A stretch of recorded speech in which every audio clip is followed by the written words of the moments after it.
Welcome students. इस video में हम क्लास 11th फिजिक्स का बहुत ही सिंपल और बहुत ही इम्पॉर्टेंट टॉपिक करेंगे, डायमेंशनल एनालिसिस।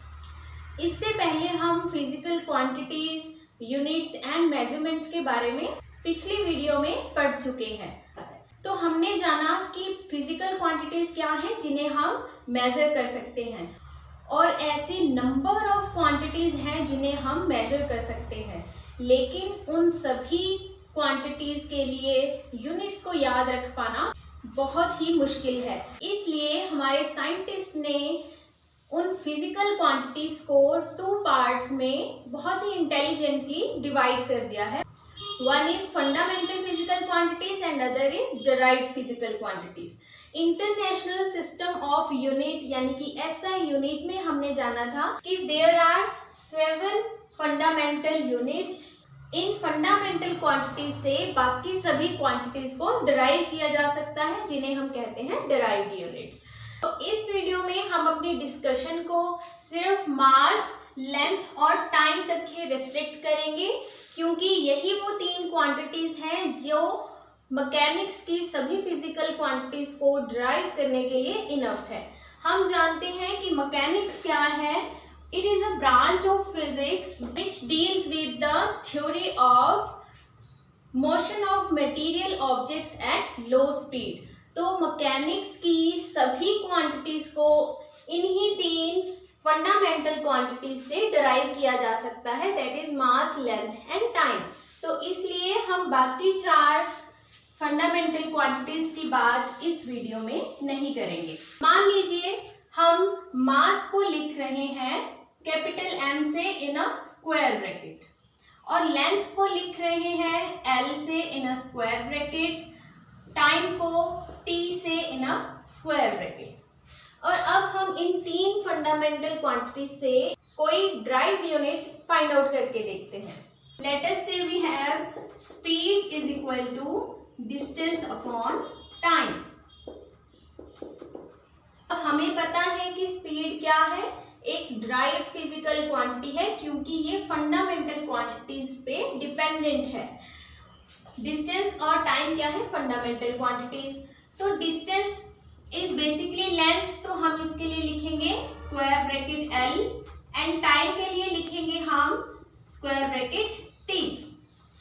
तो इसे हम कैसे लिख सकते हैं, LT - 1 in a square bracket. इसी तरह एक और एग्जांपल लेते हैं। Let us say we have area of a rectangle. What is the area of a rectangle whose length is L and breadth is B? It is given by length into breadth, and length is written as capital L in a square bracket, और breadth भी क्या है, एक तरह से length ही है, तो उसके लिए भी हम लिखेंगे capital L in a square bracket. इन दोनों की मल्टीप्लाई से हमें क्या मिलेगा, L स्क्वायर। तो ये जो एक्सप्रेशंस हमें मिल रहे हैं, ये इन फिजिकल क्वांटिटीज के डायमेंशंस हैं।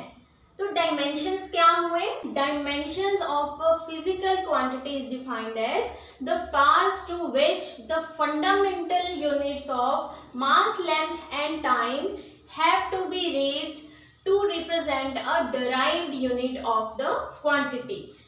इसका मतलब है कि डायमेंशंस हमें क्या बताती हैं कि जो हमारी डिराइव्ड फिजिकल क्वांटिटी है वो किन फंडामेंटल क्वांटिटीज के ऊपर डिपेंड कर रही है, और नेचर ऑफ डिपेंडेंस क्या है।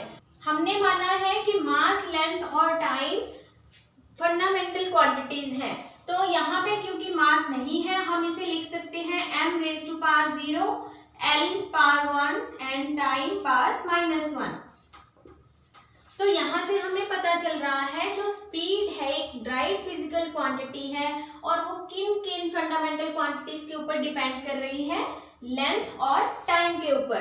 m⁻�0 है, दैट मीन्स वो मास से इंडिपेंडेंट है।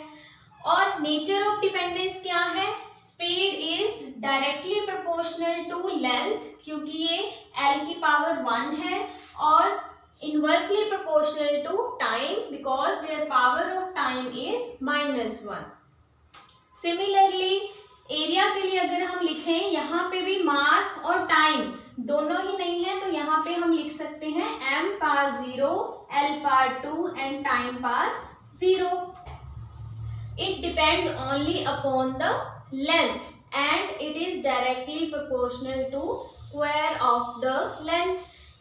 It is independent of mass and time. तो किसी भी फिजिकल क्वांटिटी की डायमेंशंस उसकी फंडामेंटल क्वांटिटीज के ऊपर डिपेंडेंस को शो करती है. इसी तरह से हम इन्हीं तीनों फंडामेंटल क्वांटिटीज के बहुत सारी डिराइव्ड फिजिकल क्वांटिटीज के डायमेंशंस फाइंड आउट कर सकते हैं. उसके लिए हमें जस्ट उसका फॉर्मूला पता होना चाहिए. जैसे कि हमारे पास है acceleration. What is acceleration? It is change in velocity upon change in time. Change in velocity यानी कि हमें यहाँ लिखना है वेलोसिटी की डायमेंशन और नीचे हमें लिखनी है टाइम की डायमेंशन. वेलोसिटी की डायमेंशंस क्या है? जो स्पीड की डायमेंशन है that is m power 0, l power 1 and t power -1 और नीचे है t. तो इसे हम सॉल्व करके क्या लिख सकते हैं? m पावर 0, l पावर 1 और t पावर -2. तो ये बन गई एक्सेलरेशन की dimensions. That is acceleration length और टाइम के ऊपर डिपेंडेंट है और लेंथ के डायरेक्टली प्रोपोर्शनल है और inversely proportional to square of the time है.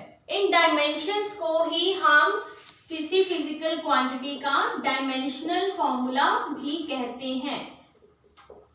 अगर आपसे किसी क्वेश्चन में पूछा जाता है कि किसी फिजिकल क्वांटिटी का डायमेंशनल फॉर्मूला निकालिए, तो आपने उसका इस तरह से डायमेंशंस ही लिखनी है. Dimension and dimensional formula both are same. एक टर्म है डायमेंशनल इक्वेशन.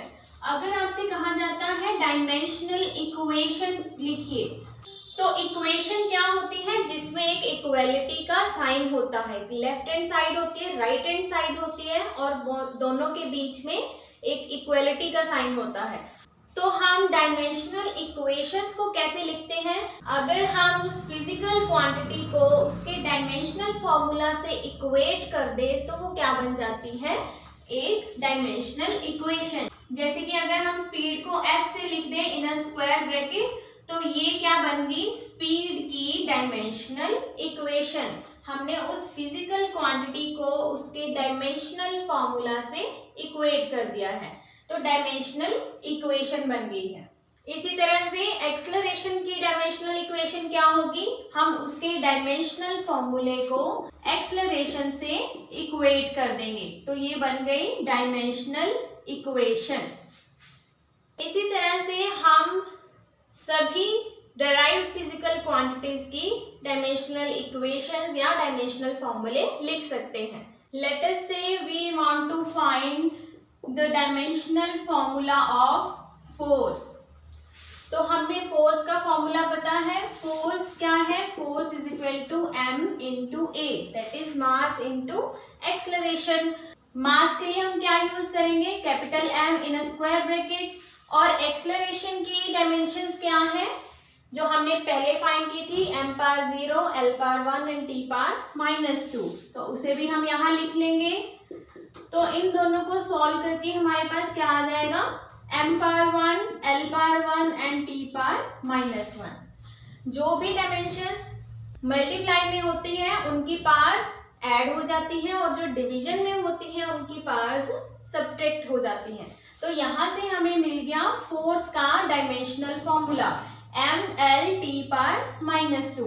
अगर हम इस डायमेंशनल फॉर्मूले से डायमेंशनल इक्वेशन बनाना चाहते हैं तो क्या करना होगा? हमें इसको फोर्स के इक्वेट कर देना होगा. जिस फिजिकल क्वांटिटी की इक्वेशन हम बनाना चाह रहे हैं तो उस फिजिकल क्वांटिटी को उसके डायमेंशनल फॉर्मूला से इक्वेट कर दे तो वो क्या बन जाती है? Dimensional equation. तो ये फोर्स की डायमेंशनल इक्वेशन है. Next work done. Work done का फॉर्मूला हमारे पास क्या होता है? Force into displacement. और फोर्स की डायमेंशन क्या है, m power 1, l power 1, t power -2। और डिस्प्लेसमेंट क्या है, it is just length, so we will write l in a square bracket. अब देखिए l पावर 1 यहाँ पर है, l पावर 1 यहाँ पर है, तो दोनों ऐड हो जाएंगी, तो m power 1, l power 2, t power -2। ये आ गई हमारे पास वर्क की डायमेंशंस। और वर्क की डायमेंशनल इक्वेशन क्या बनेगी, दिस। इसी तरह प्रेशर क्या होता है, फोर्स पर यूनिट एरिया। तो फोर्स की डायमेंशन क्या है, m l t -2। और एरिया की डायमेंशन हमने फाइंड की थी l power 2, m power 0, l power 2 and t power 0। तो इसको अगर हम सॉल्व करेंगे तो हमें क्या मिलेगा, m power 1, l power -1, t power -2।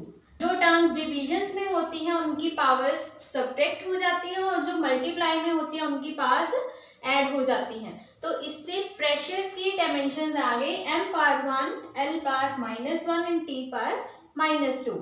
इसकी डायमेंशनल इक्वेशन कैसे बनेगी, जब हम इस डायमेंशनल फॉर्मूले को उस फिजिकल क्वांटिटी से इक्वेट कर देंगे। तो देखिए हमारे पास जो भी फिजिकल क्वांटिटीज हैं उनका हम फॉर्मूला लिख रहे हैं, जैसे फोर्स इनटू डिस्प्लेसमेंट। प्रेशर का फॉर्मूला है फोर्स पर यूनिट एरिया, लेकिन फोर्स, एरिया ये क्या है, ये डिराइव्ड फिजिकल क्वांटिटीज है, लेकिन डायमेंशनल फॉर्मूले से हमें उस फिजिकल क्वांटिटी की फंडामेंटल क्वांटिटीज के ऊपर डिपेंडेंस पता चल रही है। देखो फॉर्मूले में वर्क क्या है, फोर्स इनटू डिस्प्लेसमेंट। हमें लग रहा है कि वो फोर्स और डिस्प्लेसमेंट के ऊपर डिपेंड कर रहा है, लेकिन वह मास, लेंथ और टाइम पर कैसे डिपेंड कर रहा है वो हमें इसके डायमेंशनल फॉर्मूले से पता चलता है। तो किसी भी फिजिकल क्वांटिटी का डायमेंशनल फॉर्मूला हमें फंडामेंटल यूनिट्स के ऊपर उसकी डिपेंडेंस को बताता है। डायमेंशनल फॉर्मूला को फाइंड आउट करने का एक ट्रिक क्या है कि अगर आपको उस फिजिकल क्वांटिटी की यूनिट्स पता है तो आप उससे डायरेक्टली डायमेंशनल फॉर्मूला लिख सकते हैं। For example we know acceleration की यूनिट्स होते हैं मीटर पर सेकेंड स्क्वायर। तो metre represents length and second represent time. Metre यहाँ पर पावर 1 है तो लेंथ की पावर आ गई 1, और सेकेंड टाइम को रिप्रेजेंट कर रहा है, टाइम की सेकेंड की पावर है -2 तो टाइम की पावर भी -2। तो यहाँ पे मास की कोई भी यूनिट नहीं है तो m पावर 0। एरिया की यूनिट्स क्या होती है, मीटर स्क्वायर या सेंटीमीटर स्क्वायर। तो मीटर, सेंटीमीटर ये क्या रिप्रेजेंट कर रहे हैं, लेंथ को। और मीटर की पावर कितनी है 2, तो लेंथ की पावर भी कितनी आ जाएगी 2, और मास और टाइम के ऊपर ये डिपेंड नहीं कर रहा है। तो डायरेक्टली हम यूनिट से डायमेंशनल फॉर्मूला लिख सकते हैं। इसे हम शॉर्ट में सिर्फ l² भी लिख सकते हैं। तो अब हमने डायमेंशनल फॉर्मूला और डायमेंशनल इक्वेशंस को लिखना सीख लिया है। डायमेंशनल फॉर्मूले की स्टडी के लिए फिजिकल क्वांटिटीज को 4 टाइप्स में डिवाइड किया गया है। अब हम उनके बारे में जानते हैं। Based on the dimensional formula physical quantities को 4 टाइप्स में डिवाइड किया जा सकता है।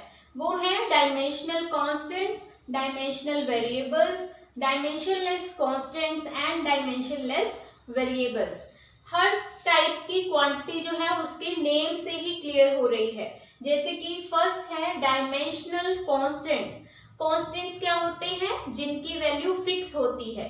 तो डायमेंशनल कांस्टेंट्स कौन से होंगे, ऐसे कांस्टेंट्स जिनकी वैल्यू तो फिक्स है लेकिन they possess dimensions. For example velocity of light in vacuum. हम जानते हैं velocity of light in vacuum की वैल्यू क्या है, 3 × 10⁸ मीटर पर सेकेंड। तो क्योंकि इसके यूनिट्स हैं, इसके डायमेंशंस भी होंगे और यूनिट से ही हम इसके डायमेंशन लिख सकते हैं। क्या डायमेंशंस आ जाएंगे, L-T-1।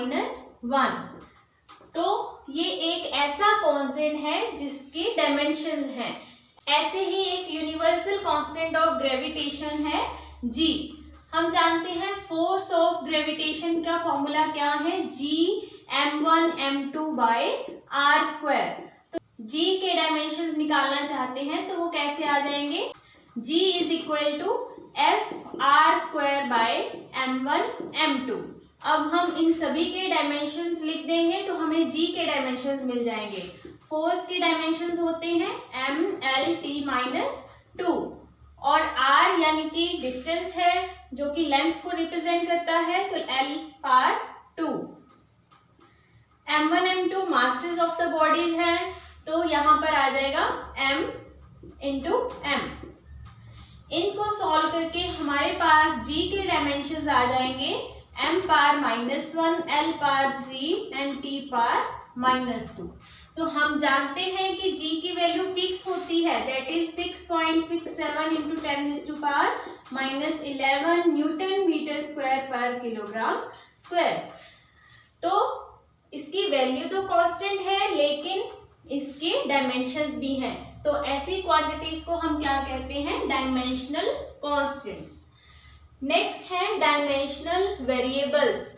इसमें कौन सी क्वांटिटीज आ जाएंगी, वेरिएबल्स यानी कि जिनकी वैल्यू वेरी करती है और उनकी डायमेंशंस भी हों, जैसे कि speed, we know it is a variable और इसकी डायमेंशन भी है l(t-1), वर्क ml2t-2।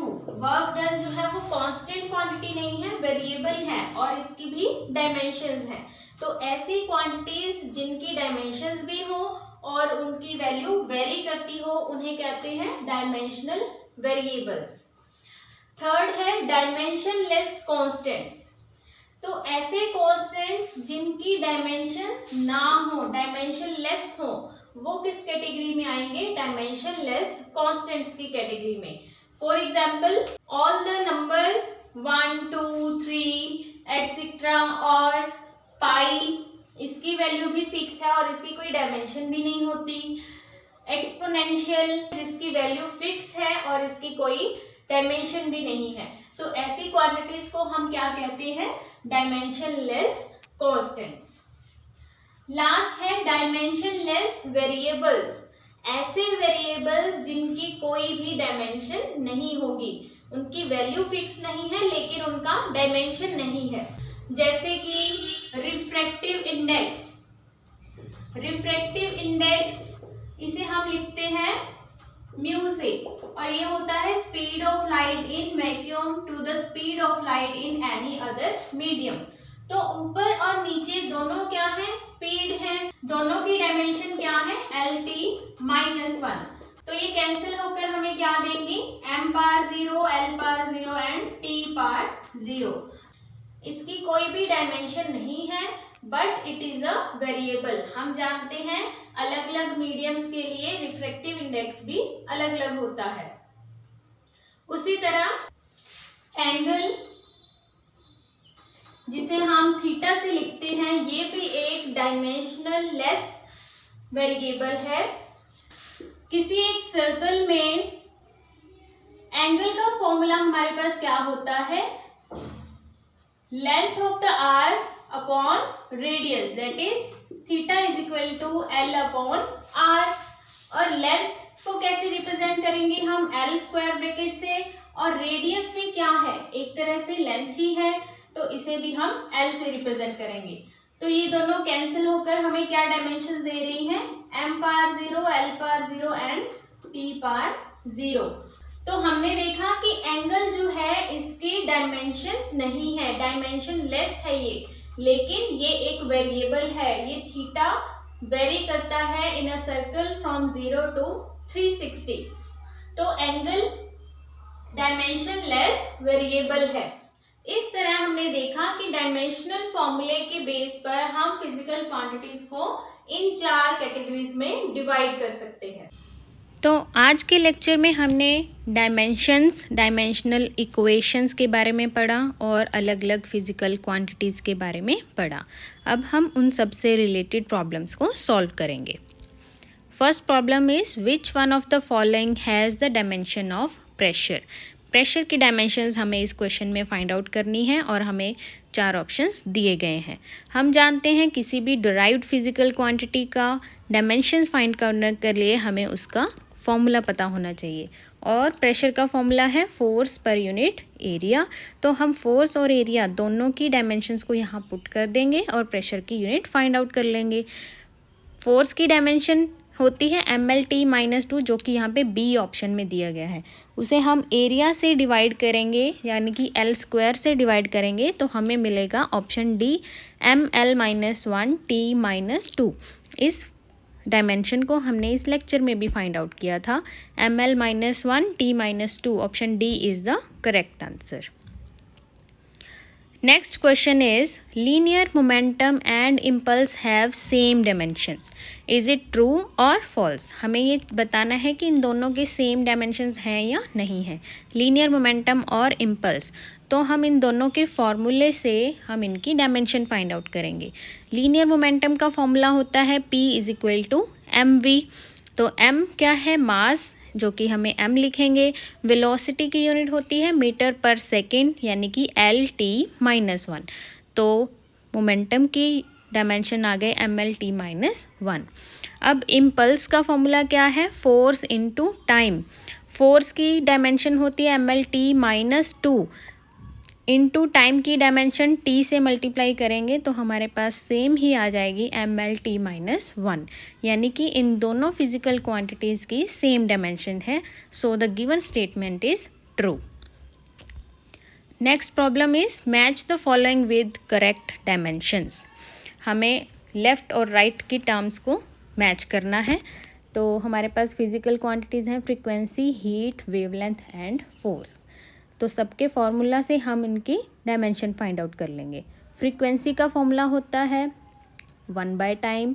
सो इसकी डायमेंशन क्या आ जाएगी, T-1, जो कि यहाँ पे राइट साइड में थर्ड ऑप्शन है m0L0T-1। हीट यहाँ पे मैं आपको बताना चाहूँगी, हीट, वर्क और एनर्जी इन तीनों की सेम डायमेंशंस होती हैं और इसे आप किसी भी फार्मूला से ड्राइव कर सकते हैं। जैसे कि वर्क का फॉर्मूला है फोर्स इनटू डिस्प्लेसमेंट। एनर्जी के बहुत सारे फॉर्मूले हैं, kinetic energy 12mv², potential energy mgh। इसी तरह से हीट के भी बहुत सारे फॉर्मूले हैं। तो इन सब से जब हम फाइंड आउट करेंगे तो हमारे पास इसकी डायमेंशन आ जाएगी mL/T-2, जो कि राइट साइड में फर्स्ट नंबर पे है। नेक्स्ट है वेवलेंथ। जैसे कि नाम से क्लियर है, it is just the length of wave. तो लेंथ की डायमेंशन होगी L, जो कि यहाँ पे हमें फोर्थ नंबर पे दिख रही है राइट साइड में। तो हम इसे मैच कर देंगे m0L/T-0 से। Last is force. फोर्स क्या है, मास इनटू एक्सलरेशन। मास के लिए m, एक्सलरेशन होता है मीटर पर सेकेंड स्क्वायर, जो कि हमें देगा LT-2। तो इसके लिए आ जाएगा mL/T-2। सो हमने चारों क्वांटिटीज़ को मैच कर दिया है। Next problem is which of the following is a dimensional constant. हमें फाइंड आउट करना है डायमेंशनल कांस्टेंट, यानी कि जिसकी वैल्यू फिक्स रहे लेकिन उसकी डायमेंशन भी हो। तो हमारे पास क्वांटिटीज़ हैं relative density, refractive index, Reynolds number and gravitational constant.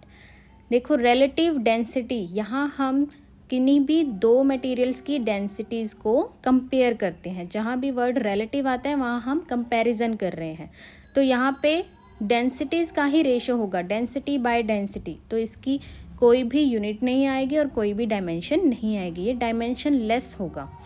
Refractive index हम जानते हैं, यहाँ पे हम लाइट की स्पीड को कंपेयर करते हैं with respect to that in vacuum. C/V इसका फॉर्मूला है। तो ये भी एक कंपैरेटिव टर्म है, तो ये भी डायमेंशन लेस होगा। रेनॉल्ड्स नंबर, जैसे नाम से क्लियर हो रहा है, it is just a number और इसकी भी कोई डायमेंशन नहीं होती।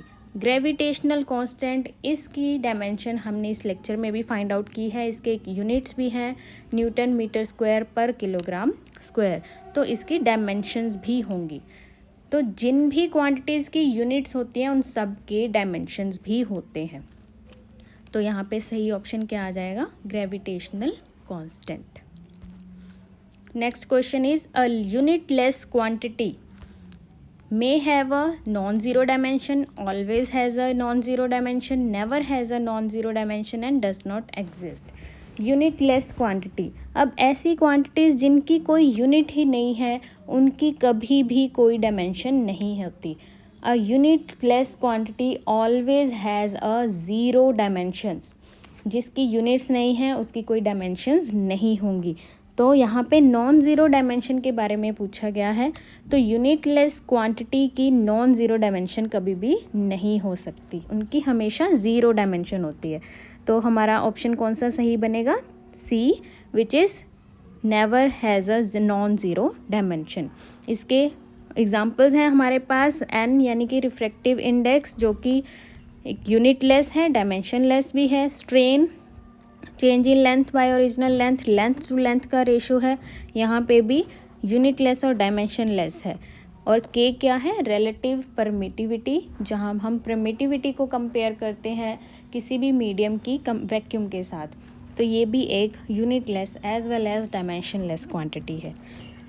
So always a unitless quantity has a zero dimension, or we can say it can never has a non-zero dimension. Next question is a dimensionless quantity may have a unit, never has a unit, always has a unit and does not exist. ये last question का बिल्कुल opposite है.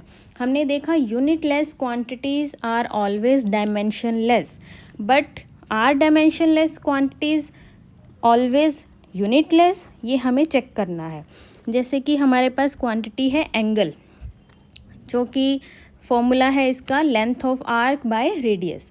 तो ऊपर भी length है, नीचे भी लेंथ है, इसकी डायमेंशन कोई भी नहीं होगी. फिर डायमेंशन लेस क्वांटिटी है, बट एंगल की हम जानते हैं यूनिट होती है विच इज़ रेडियन.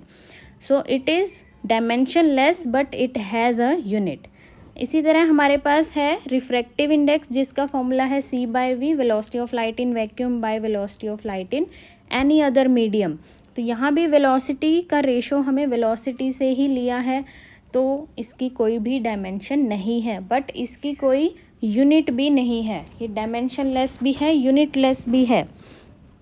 तो एंगल ये और रिफ्रैक्टिव इंडेक्स दोनों ही डायमेंशन लेस हैं, लेकिन एंगल की यूनिट है और रिफ्रैक्टिव इंडेक्स की यूनिट नहीं है. सो डायमेंशन लेस क्वान्टिटीज़ की यूनिट हो भी सकती है और नहीं भी हो सकती. इट मे और may not have a unit. तो इसका सही ऑप्शन क्या आएगा? Dimension less quantity may have a unit. Next question is velocity of light in vacuum is a dimensional constant, dimensional variable, dimensional less constant, dimension less variable. हम जानते हैं velocity of light in vacuum की value होती है 3 × 10⁸ metre per second. इसकी value magnitude constant है, but इसकी एक डायमेंशन भी है, यूनिट भी है, मीटर पर सेकेंड यानी कि LT-1. So it is a dimensional constant. Magnitude constant होने की वजह से कांस्टेंट, डायमेंशन होने की वजह से dimensional constant. So the right option is option A, dimensional constant. This is all about the dimensional analysis. You can also solve many more questions based on the finding dimensions or dimension equations, etc.